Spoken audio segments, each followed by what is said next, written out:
Okay, I'm just trying to show you where I'm working. Sorry, I look absolutely ridiculous, but this is how I have to type today.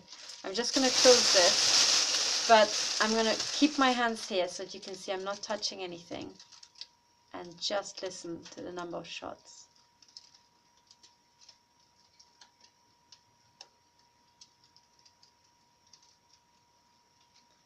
So perhaps you think this is me moving around, but it's not. Because when you...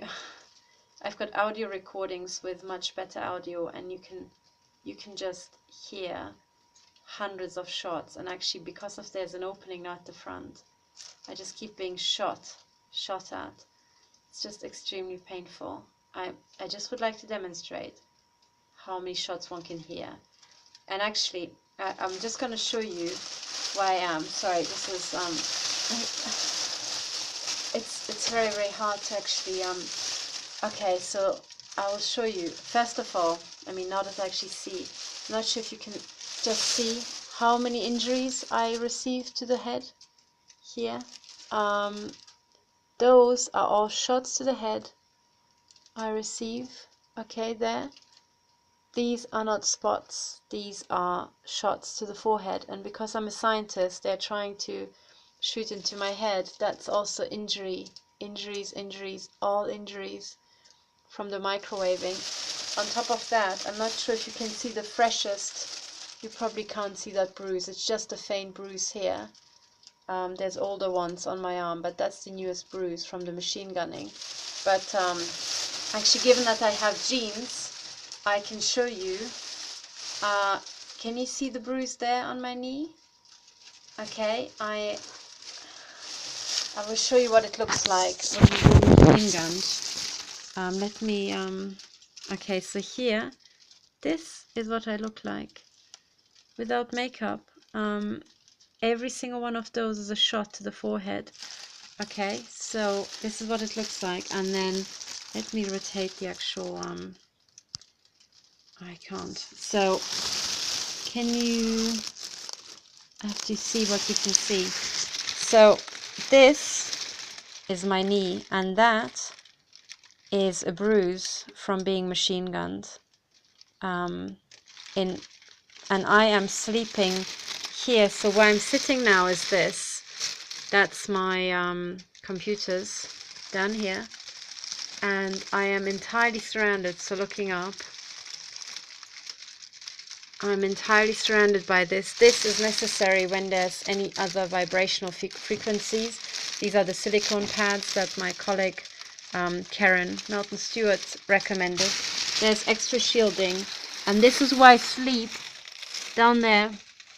I sleep here in this bunker, and there's that white thing is this sort of reflectix type of stuff, but facing outward.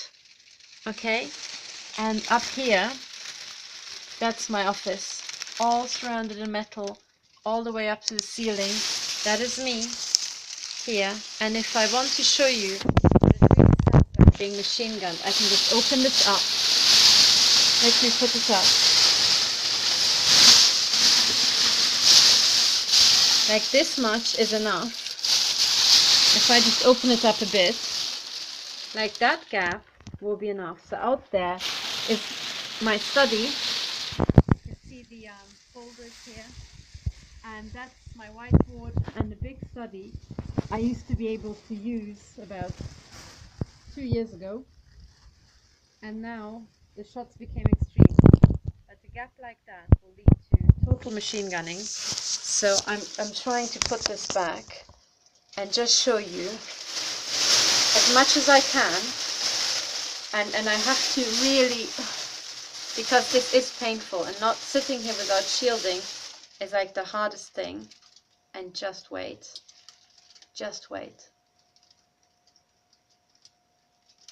so already there are just hundreds of shots, and if you're not here in the room, it sounds like that it's just the foil on me moving, but it's not. It is hundreds of electromagnetic machine gun shots being fired. There was a really loud one just behind the camera. I hope it picked that up. So shots are fired in and they bounce off this metal shielding, then off that wall, then off that wall, and on it goes. And these military pulsed laser shots are so intense, they can bounce back and forth, I think 10 times, and they just don't scatter.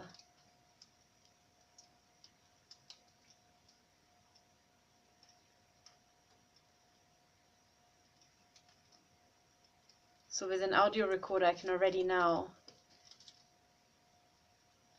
detect massively loud shots. But it's very good to have a, so my audio recorder can do stereo because it has two microphones, so to kind of detect where the shots are coming from. But if we're lucky, there will be a big shot onto the aluminium here on my side, and then you can see it's moving and I'm not touching anything.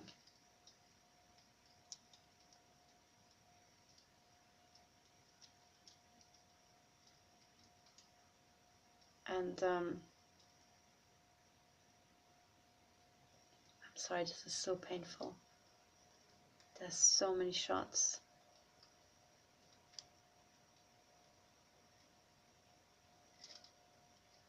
Ow. So my living quarters are being machine gunned now non-stop. Basically, absolutely non-stop. I'm trying to prepare some statements for court cases here in Europe, and these people have gone absolutely insane.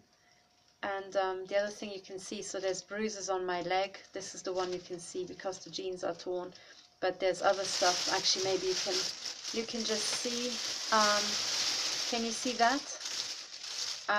That bruise up there is also from machine gunning. You can just see several shots have been fired, and what they try to do is always kill for the knee joints.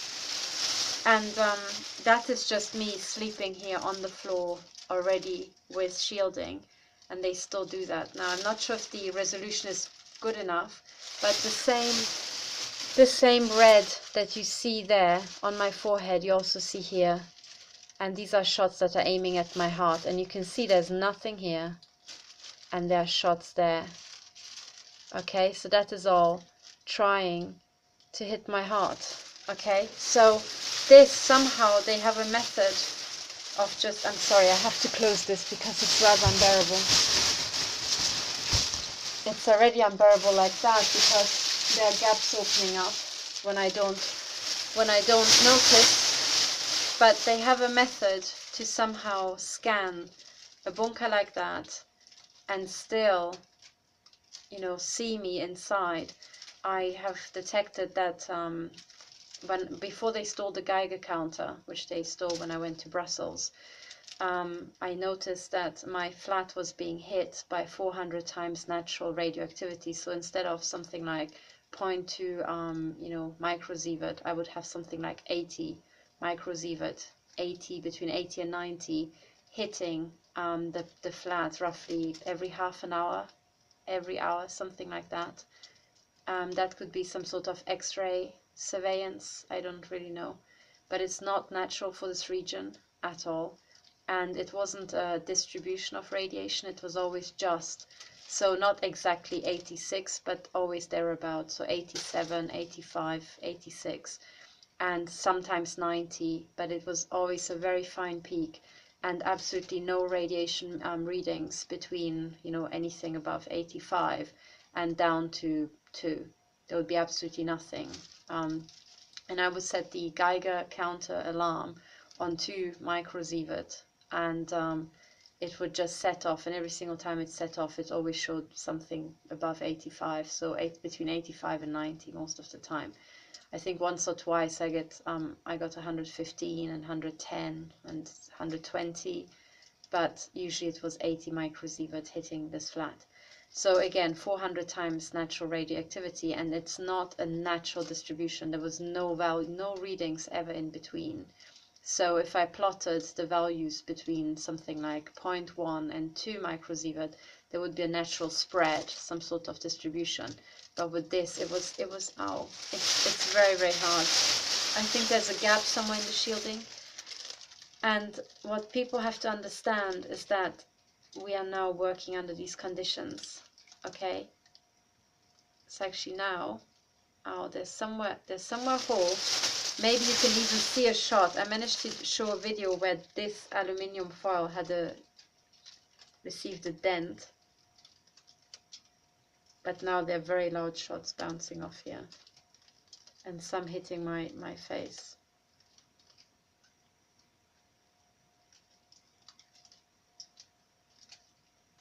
Can you hear that? Those are all shots.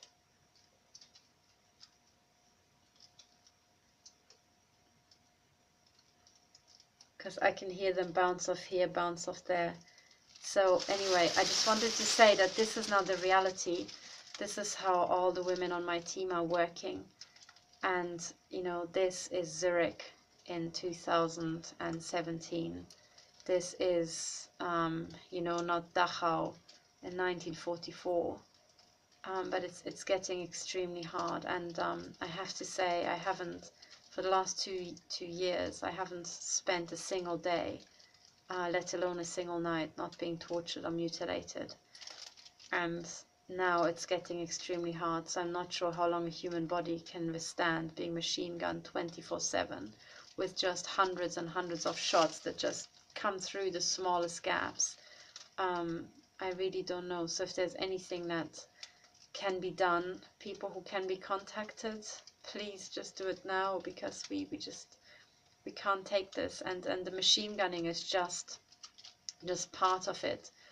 When we're not being machine gunned, we're being tortured with the body chips, we're being raped daily, and it's extremely hard to keep going under these circumstances. And I'm not sure, and out of the 5 women in my team, I think I'm the luckiest.